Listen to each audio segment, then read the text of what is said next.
Assalamualaikum warahmatullahi wabarakatuh. Di sini saya akan mendemokan penginstalan DVWA.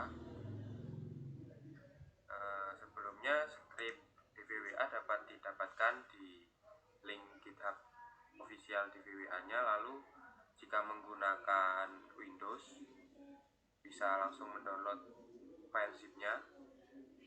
Lalu setelah di-download bisa diekstrak. Setelah ekstrak berhasil, masuk ke config untuk setting database yang nantinya akan digunakan. Nah, di sini ada beberapa detail tentang settingan database yang akan digunakan, yang nantinya untuk menyimpan data disesuaikan menurut settingan MySQL-nya masing-masing. Lalu save dan buka URL-nya. Belum membuka URL yang dimaksud, dokumen root dari aplikasi web servernya diarahkan ke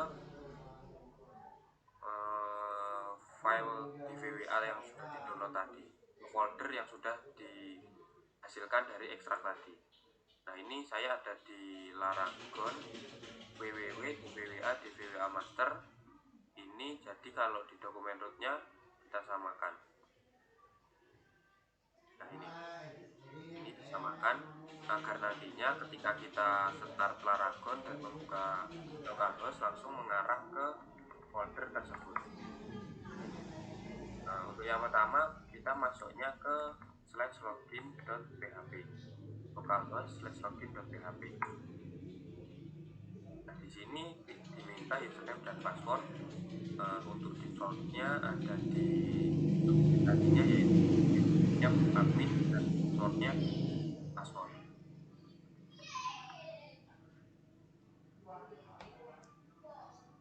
Lalu login. Nah, setelah login ini kita masuk ke setup atau reset DB. Nah, di sini ada beberapa penyesuaian dan check-in apakah server teman-teman sudah memenuhi kriteria apa belum. Nah, di sini tadi sudah saya sesuaikan. Kalau misalkan ada yang masih merah, biasanya di sini ada instruksi seperti ini, lalu dimasukkan saja ke php.ini. php.ini kalau di Laragon tempatnya di ini, klik kanan php lalu php.ini, ini di paste di paling bawah.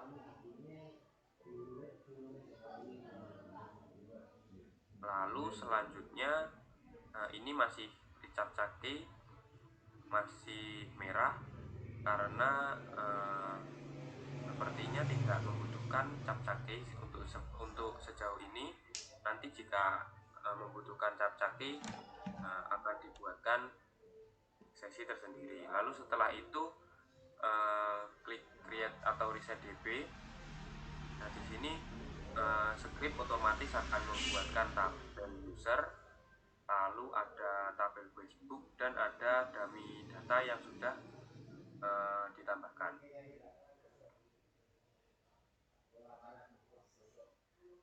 Hasilnya bisa dilihat di sini. Ini tabel dan juga data yang telah dibuat oleh scriptnya sebelumnya.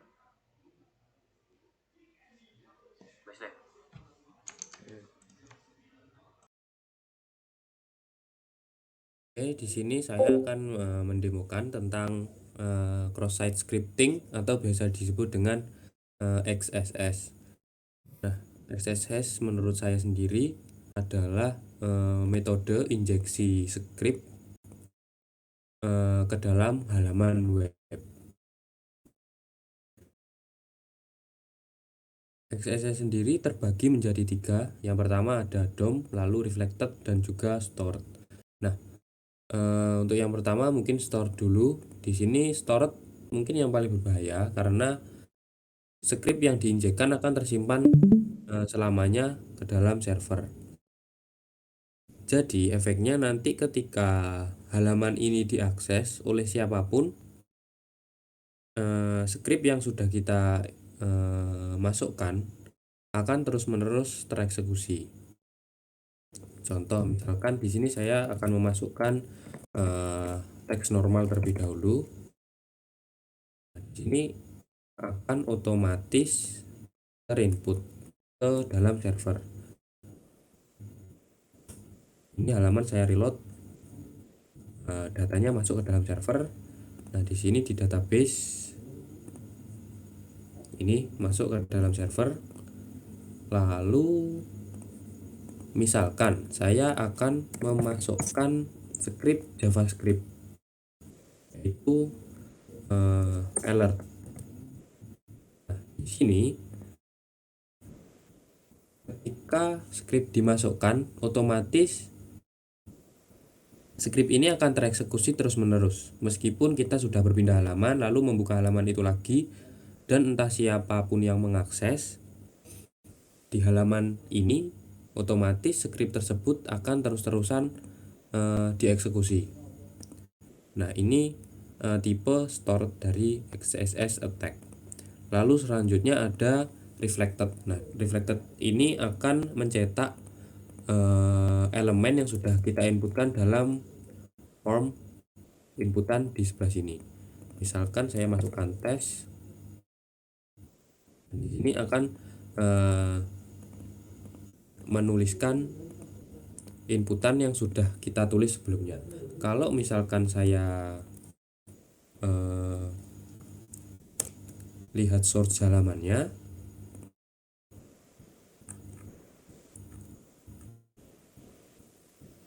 di sini akan masuk ke dalam elemen HTML-nya.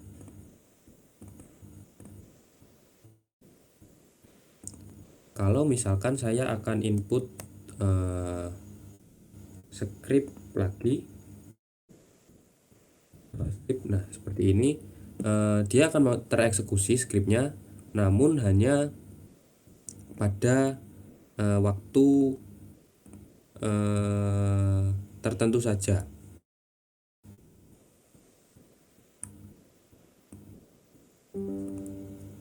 Nah, di sini juga akan masuk di inspect elemen, scriptnya akan masuk ke halaman.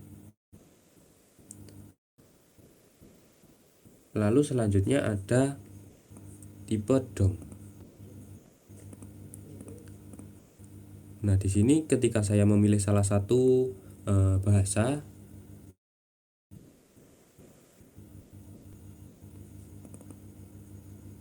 yang saya pilih akan muncul ke dalam URL.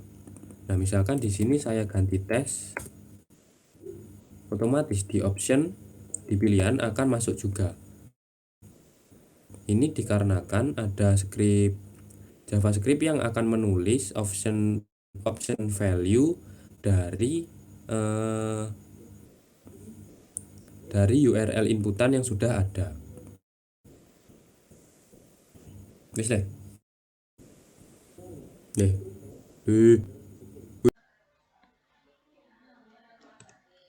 Kali ini saya akan menjelaskan brute force. Apa itu brute force? Brute force adalah upaya mendapatkan akses sebuah akun dengan menebak username dan password yang digunakan atau yang ada di dalam database-nya. Brute force bekerja melalui celah keamanan dari form login itu sendiri. Misalkan saya masukkan username dan passwordnya salah, dan akan muncul notifikasi username atau passwordnya salah, dan form ini mengirim ke backendnya melewati HTTP request get, yang ini sangat berbahaya bagi website kita. Dan caranya untuk menebak username dan passwordnya adalah, pertama kita membuka terminal.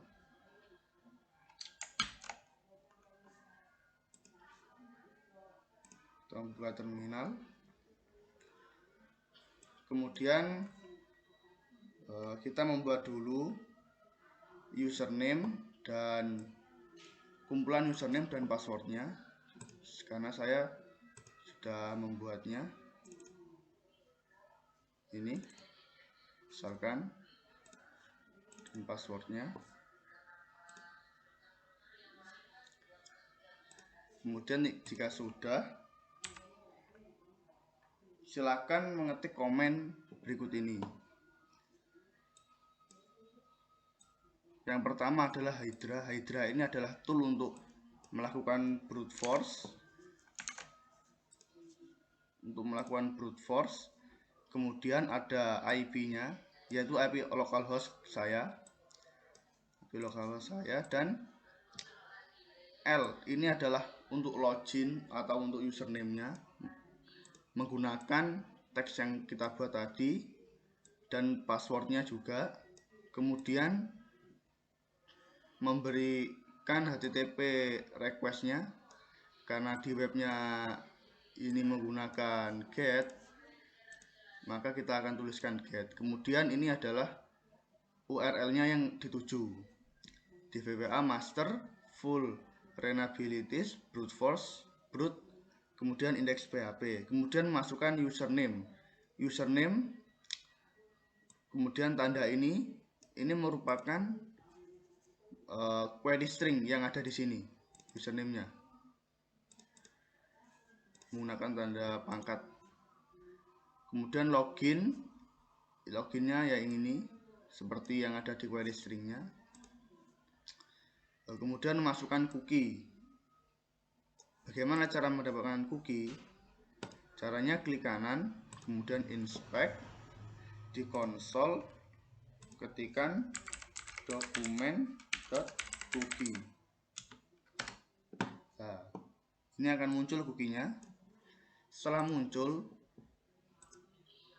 cookie-nya dipaste di parameter ini. Tapi jangan lupa untuk memberikan titik 2 sebagai pembatas. Ketika sudah, cookie-nya dimasukkan ke sini, kemudian pesan filetnya, karena filetnya ini kan incorrect ya, saya masukkan incorrect saja sama. Kemudian min v ini untuk melihat apa sih yang dilakukan brute force tersebut. Kemudian jika sudah terpenuhi semua, klik enter, maka password akan muncul, password dan username-nya akan muncul di sini. Saya akan mencobanya. Username-nya admin, passwordnya password. Tutup dulu. Admin password. Berhasil.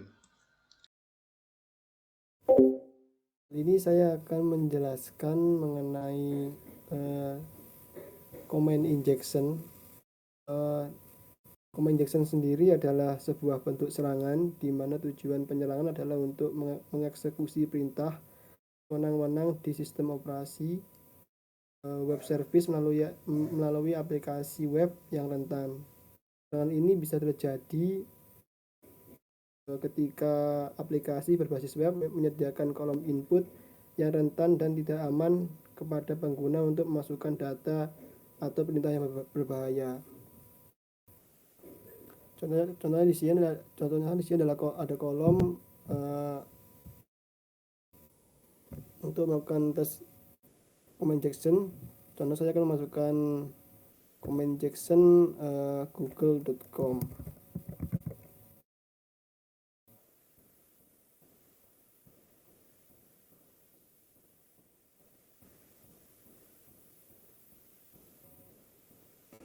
dan akan menghasilkan input ping seperti yang ada pada command line pada Windows. Kemudian saya akan mencoba menggunakan ping Google dan ditambah dengan pipe, yaitu wir, dan akan muncul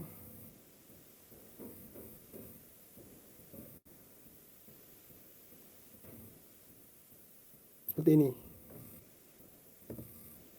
Ulang.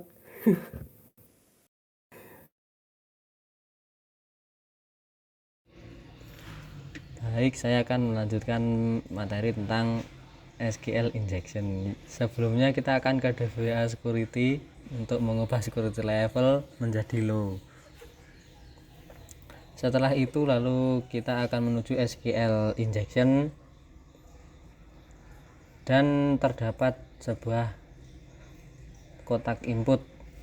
Kita akan mengisikannya 1, lalu kita submit, akan muncul first name admin dan surname admin. Lalu kita akan klik 2, lalu muncul Gordon dan Brown. Untuk ketiga muncul nama orang lagi, untuk keempat muncul nama orang lagi, dan untuk yang kelima berisi Bob dan surname Smith. SQL injection ini adalah serangan keamanan pada aplikasi web yang memanfaatkan celah keamanan di dalam sistem manajemen basis data. Serangan ini terjadi ketika input pengguna tidak disanitasi atau divalidasi dengan benar sebelum digunakan dalam pernyataan SQL, sehingga memungkinkan penyerang untuk menyisipkan dan menjalankan pernyataan SQL yang tidak sah. Baik, kita lanjutkan percobaannya. Untuk mengetahui suatu website rentan terkena SQL injection, kita akan mencoba memasukkan petik, dan yang terjadi adalah sebagai berikut. Dan itu dianggap sebagai sebuah sintaks atau bahasa pemrograman.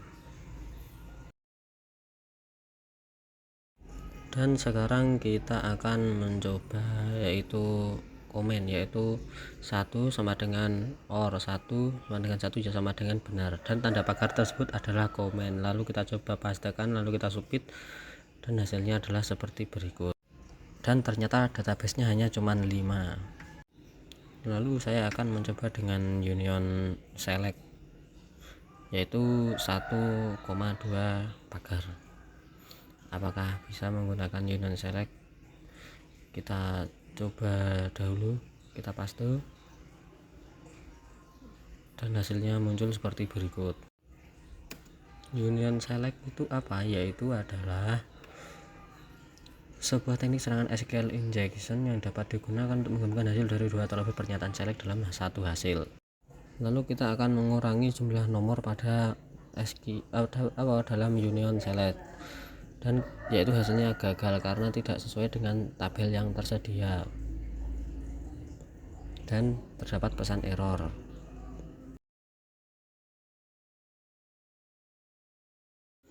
Lalu kita akan mencari tabel name dari SQL tersebut, yaitu dengan mengetikkan tabel name from information schema, tables, dan pagar.